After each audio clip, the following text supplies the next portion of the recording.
Catechism offers this explanation. Suicide contradicts the natural inclination of the human being to preserve and perpetuate his life. It is gravely contrary to the just love of self. It likewise offends love of neighbor because it unjustly breaks the ties of solidarity with family, nation, and other human societies to which we continue to have obligations. Suicide is contrary to love for the living God. In other words, the objective wrongness of suicide makes it problematic no matter how good one's intention. It's the objective goodness of all the things that suicide denies, life and family and love of neighbor, that makes it so bad. That's one example.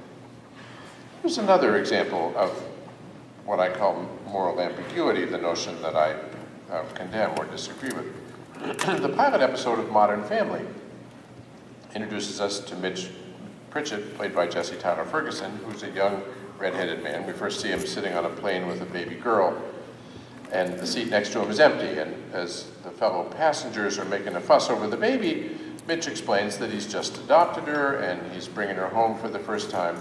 And they gaze at him admiringly until his partner, Cam, played by Eric Stonestreet, comes down the aisle with snacks and baby supplies.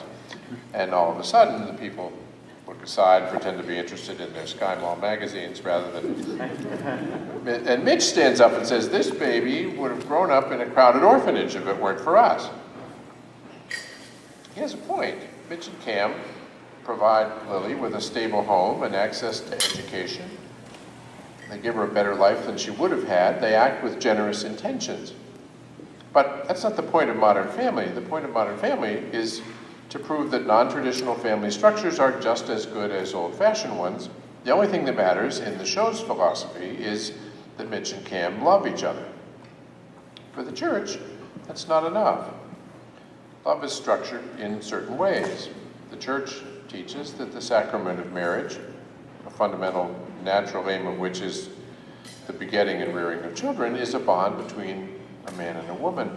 Pope Francis explains why this vision of marriage is good and true and beautiful. This is what he says in Amoris Laetitia. The married couple are a permanent reminder for the church of what took place on the cross. They are, for one another and for their children, witnesses of the salvation in which they share through the sacrament. Notice the emphasis on the permanence and sacramental nature of marriage.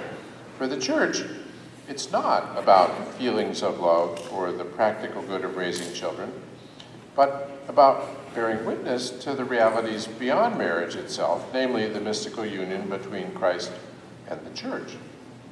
The difference between them is reflected in the complementarity of the sexes, and so a same-sex union, however laudable or well-intended, can't achieve the same goods as marriage.